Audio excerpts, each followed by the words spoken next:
My hope for this podcast is to create a safe space for us to connect and share and support one another. Welcome to Mom Mentality, your virtual village of support. I'm Jessica Campbell, your family wellness coach, and I am committed to helping you prioritize your and your family's well-being. This podcast will be like your favorite ladies group chat come to life. We'll share the ups and downs of life for moms just like you, get real advice from coaches and experts, and I'll pop in with my own stories and tips on everyday challenges to the big questions. Whether you're juggling work from home, balancing adult life with parenthood, tackling ADHD, yours or your kids, or just trying to catch a breath, Mom Mentality is your spot. Welcome to the very first episode of Mom Mentality. I'm so glad you're joining me today. I've always thought the holidays, especially like Thanksgiving, can be a really bittersweet holiday. Obviously, we gather with loved ones, we spend time enjoying each other's presence and making sure that we give thanks, but it can also bring up a lot of feelings of loss and loneliness and stress. But even in the midst of those challenges, I have learned the power of gratitude to shift my perspective. I used to totally think that gratitude and mindset were just woo-woo things. And I can't even tell you how much my life has changed since I kind of succumbed to this idea that I had the power to choose my reality in a sense. My hope for this podcast is to create a safe space for us to connect and share and support one another. So without further ado, I want to discuss the power of gratitude, the resilience of the human spirit, and then practical tips for navigating this crazy holiday season. So starting off, gratitude is more than just this fleeting feeling of thankfulness. It's more than just 30 days of posts for the month of November. It's more than just saying what you're grateful for at the end of the night. It's actually a really powerful tool that can transform our lives. Studies have shown that practicing gratitude can actually reduce stress, improve our mood, and strengthen our relationships. One really easy way to cultivate gratitude is just to keep a gratitude journal. Every day, write down a few things that you're grateful for, no matter how small, and this can help you shift your focus from negativity to positivity. Now, the thing about that is you're focusing more on the joys of your life rather than dwelling on the negative. Have you ever been in a bad mood and it seems like everything's going wrong? You're running late, then you get stuck behind somebody driving slow, or you go to leave the house and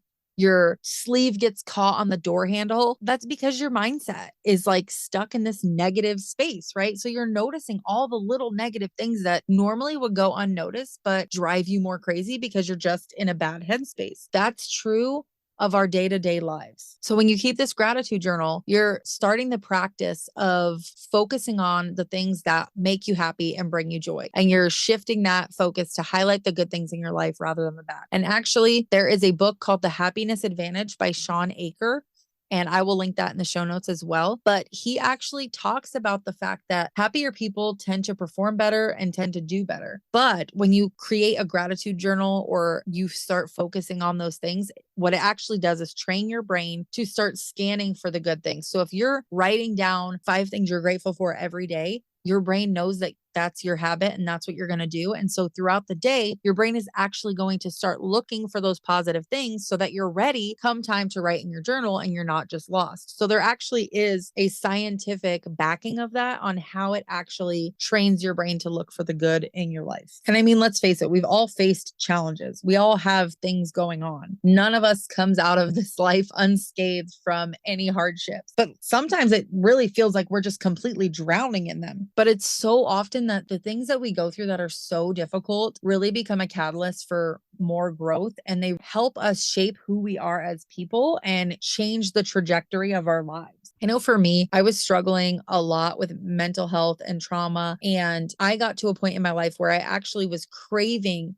some positivity. I was just looking anywhere I could look. I mean, TikTok or Instagram, and we were in the middle of a pandemic and it was just so crazy, but I was craving someone to be the light in my life because I felt like I was just surrounded by so many negative Nancy's and just people who were feeling so down and not seeing just how it was kind of like consuming all of us as a group. And so I actually, within that craving of positivity, I started navigating towards business coaches and network marketing. And I ended up paying for a business coach that was heavy in mindset work. And I can honestly say that that changed my life forever. The last 3 to 4 years have been astronomical in the growth that I've had since I learned to work on my mind and learned to practice the gratitude. I learned to practice challenging challenging the negative thoughts I was having. I learned to practice how to find the joy in my life, how to simplify, how to be a more joyful person and have my own back and allow myself to not succumb to the negativity of the world and the things we see on TV and all over. I just learned how to guard my heart and my brain so much better through that work that I was able to do. And I think had I not gotten to a point where I was just struggling so hard and craving that positivity, I may not have gotten to this point. And I can see now, I can connect those dots in my life of the challenges that I went through and just how much those dots have connected to get me to where I am today, which is better than I've ever been in my life. And I just feel like I'm in a really good place right now. And I mean, that's neither here nor there. I just want to encourage you that it may be hard now, but you have no idea how quickly things can change when you are using your hardships as a tool for growth rather than allowing them to hold you back. There are so many stories of other people who have faced adversity and they've come out so much stronger. Like we have so many people around us, if we stop and listen to their stories, that can be so inspiring for us. And we don't even realize it because we just kind of have tunnel vision, I think, right now. Their resilience really can inspire us to keep going. So just look for those good things. Challenges lead us down unexpected paths and open us up to new opportunities. If we can embrace the struggles that we're going through now and in the future, or struggles we've gone through in the past that we're trying to heal and overcome, we can find our hidden strengths in that and a deeper sense of purpose. And that's exactly what I've done. I'm saying this, I'm telling you this from someone who has walked that walk, and I thought I was going nowhere. I was in a place where I really thought that I was just not meant for more than what I was dealing with. I was going to be meant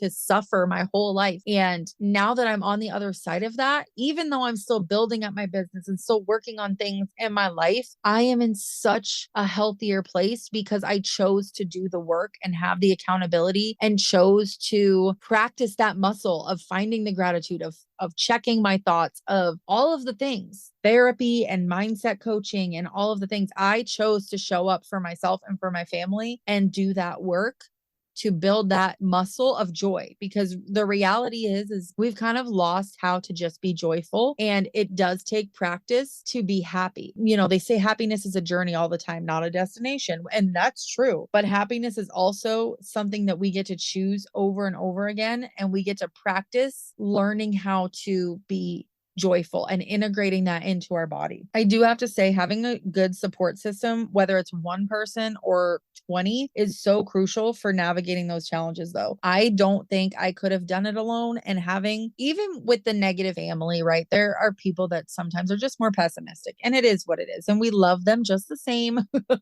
because maybe they're not as self-aware or they don't quite know how to get out of that yet. Just like I said, we're all on a journey. Maybe they're just not there and you are. Having people that you can know have your back is so crucial. And it can be one person. For me, my husband has been such a rock for me, and he's allowed me to grow and do the work and change who I am and find myself. But it could be, it could be 20 people. But for me, my husband was very helpful. So even having one person that you know has your back and fully supports your choices to better yourself and wants to hold space for you is so invaluable when you're trying to get through these hardships in life. Our communities, both online and offline, can provide so much love and encouragement and the practical help that we need. I know for myself, I looked for a lot of spaces online. Finding people who were kind of on similar journeys as me ended up being more online, and I was still able to find so much growth and value there with people I never met, but we were able to support each other in the online space. So if you can't find that at home, I encourage you to get online and look around and see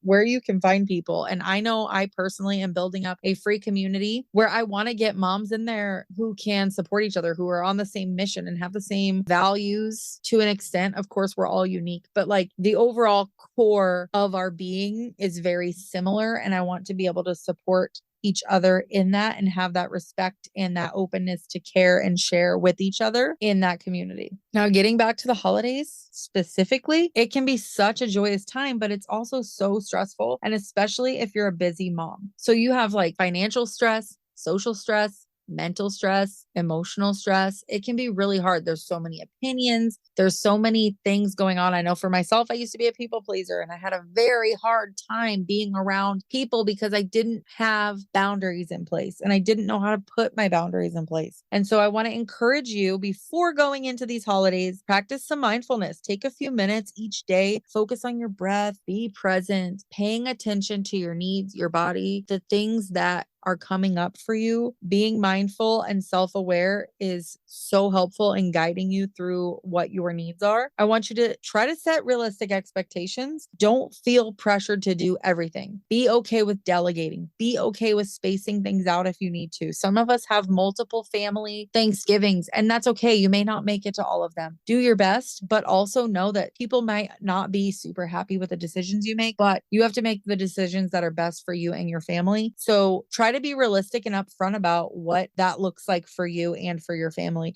And then please, please, please, if I say nothing else, prioritize your self-care. Just because you're a mom doesn't mean you don't deserve self-care. And it doesn't have to be, going to the spa for 3 hours. It can be having a cup of coffee alone in the morning while it's still warm. It can be going for a walk with your dog free of children talking. It can be something so simple. It could be taking a bath. It could be there's so many things. You could color in a coloring book. You could have your spouse give you a little massage or whatever that needs to look like. Please take care of you this holiday season because it is so important. We cannot pour from an empty cup. And they say it all the time, but I can't tell you how true that is. The better you feel, the better you're going to show up and the better your family is going to feel and the better you're going to feel. Because if you can take care of yourself and then are in turn able to take care of other people, that's going to give you such a deep sense of joy knowing that you're able to show up in the way that you truly want to. And of course, like leading into all of these holidays and the new year, it's a really good time to kind of reflect on our past experiences and set those intentions for the future. So as you're going through these holiday seasons, I want you to also be mindful of the things that you do enjoy and the things that you don't enjoy.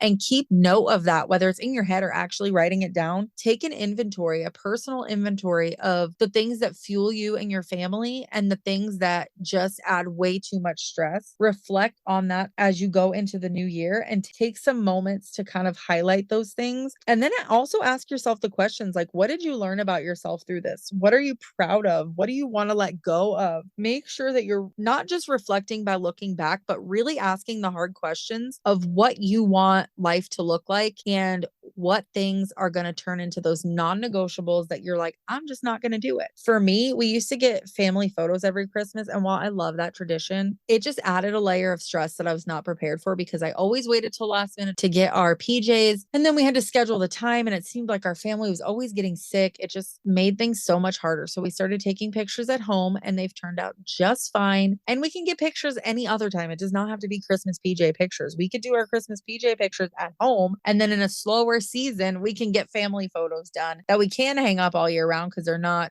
specific to a season. So for us, it just made sense to cut that out and plug in something else like baking cookies more, or I just got a homemade gingerbread kit so we can make our own gingerbread houses. It's like a cookie cutter set to make your own. So I'm pretty excited about that this year. We have never done that before. So after you reflect on this stuff, when you sit down after Thanksgiving, Christmas, Hanukkah, whatever you celebrate, and you go into this new year, set some intentions for yourself. Be specific. Make sure you're saying things like, instead of be healthier, you're saying things like, I want to exercise this many times, or I want to eat this many servings of fruits and vegetables, whatever. Try to keep it specific. Visualize your intentions. Write them down. Make sure that this is the season of intentionality as we go through the next like 6-ish weeks of the year, the last 6-ish weeks of the year. Take the time to truly be intentional. Review those intentions after you've written them down and review them often. And by next holiday season, you will have built up so much strength and self-awareness and confidence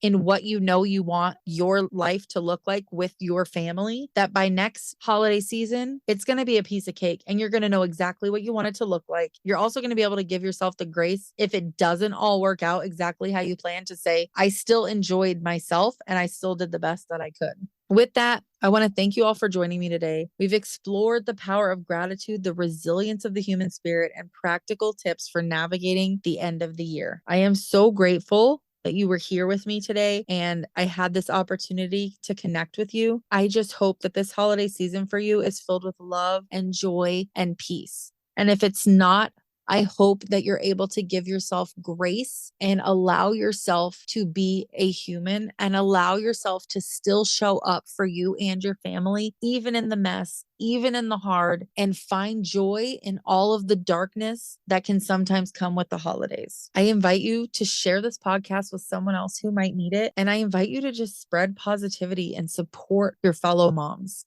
because we know we all need it and it's okay to say that. If you enjoyed this, I hope that you subscribe. I hope that you leave me a review, as we are on a new journey with a new podcast. And I'm so excited to be able to bring you some more insights, inspiration, and support, because you deserve it. Remember, you are powerful, you are worthy, you are valued, and you are loved. Keep pushing, keep loving, and most importantly, keep believing in your amazing ability to empower your legacy.